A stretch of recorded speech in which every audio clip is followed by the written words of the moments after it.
కృష్ణదేవరాయలు గారు టీవీలో చూశాను నేను. రాజీనామా చేస్తున్నట్టుగా మార్నింగ్ చూడటం జరిగింది.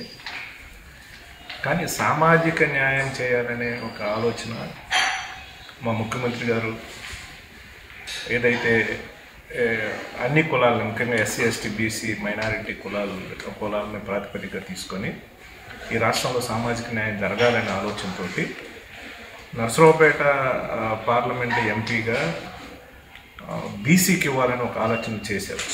దానిలో భాగంగానే గుంటూరు పార్లమెంటుకి పోటీ చేయాలని కృష్ణదేవరాయలు గారు కూడా జగన్మోహన్ రెడ్డి గారు కోరటం జరిగింది. అది డిస్కషన్ నడుస్తూ ఉంది.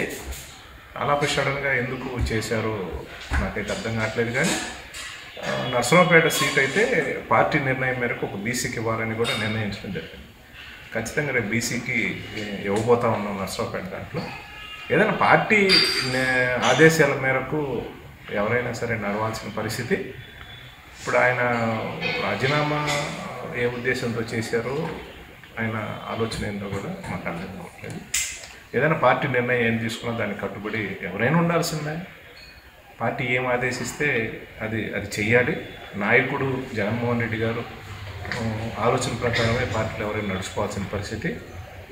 ఆయన ఇంకా ఇన్ఫర్మేషన్ అయితే రాలేదు. ఆయన ఎందుకు ఏ ఉద్దేశంతో చేశారో తెలియట్లేదు. ఏదైనా మేమైతే నర్సరావుపేట పార్లమెంటుకి ఒక బీసీకి ఇవ్వబోతా ఉన్నాం. ఎందుకంటే మొదటి నుంచి కూడా జగన్మోహన్ రెడ్డి గారు చెప్తా ఉన్నారు, సామాజిక న్యాయం ఏ చేయాలో, సామాజిక బస్సు యాత్రలు పెట్టేసి ఈ రాష్ట్రంలో సామాజిక న్యాయం జరగాలి. ఎస్సీ ఎస్టీ బీసీ మైనారిటీ వర్గాలు ఏదైతే వాళ్ళకు కూడా రాజ్యాధికారంలో భాగం పంచుకునే విధంగా అందరినీ కూడా గత ప్రభుత్వాలు, గత నాయకుల్లో కాకుండా ఆచరణలో చూపిస్తూ ఉన్నాం. ఎందుకంటే నర్సరావుపేట పార్లమెంటుకు వచ్చేసి 7 అసెంబ్లీ సెగ్మెంట్లో కూడా ఈరోజు ఓసీసు ఇప్పటి వరకు ఉన్న పరిస్థితి.